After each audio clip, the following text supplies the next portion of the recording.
গুরু গুরু, আমরা কালকে যে মুরগিটা চুরি করে আনছি ওইটার সাথে ডিম। আরে এটা তো ডিম ফাড়া মুরগি, বাসায় নিশ্চয়ই এটা মনে হয় অনেক ডিম ফেলে রাখছে। আরে আমরা তো মুরগি নিয়ে চলে আসছি, ডিমে তা দেবে কিভাবে? ফলে অনেক জীবনের পৃথিবীর আলো দেখবে না। কয়দিন পরে সেই ডিম থেকে বাচ্চা বাইরের কথা। তাহলে চল মুরগি নিয়ে দিয়ে আসি। আচ্ছা ঠিক আছে, আমরা মুরগি নিয়ে আসছি।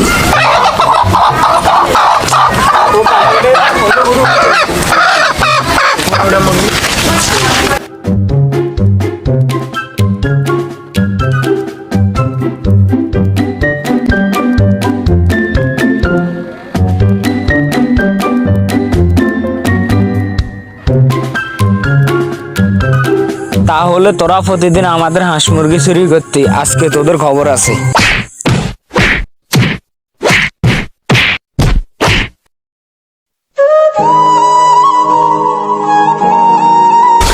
বুঝলেন গুরুজি, এই দুনিয়ায় ভালো মানুষের কোনো দাম নেই।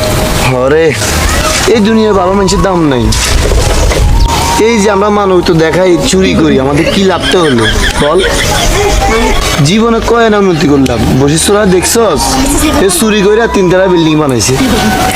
গুরুজি আমি বলি কি, কয়দিন আর এই ছোটখাটো চুরি করবো? হাড়ি বাতিল হাঁস মুরগি চুরি করে কি আর সংসার চলে বলেন?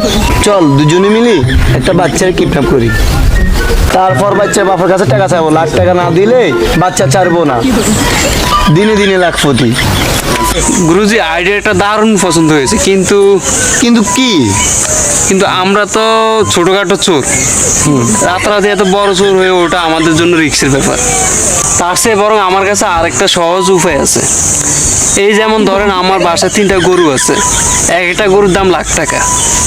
আজকাল গরুর মেলা দাম, দূরের কোনো গ্রাম থেকে যদি আমরা এরকম 2-1টা গরু সারিয়ে দিতে পারি তাহলে বড় লোক আমাদের ঠেকায় কি? আচ্ছা আজকে প্রথম বাসা জায়গা, এ বিষয় নিয়ে কালকে কথা বলবো, তুইও চলে যা। আচ্ছা ঠিক আছে।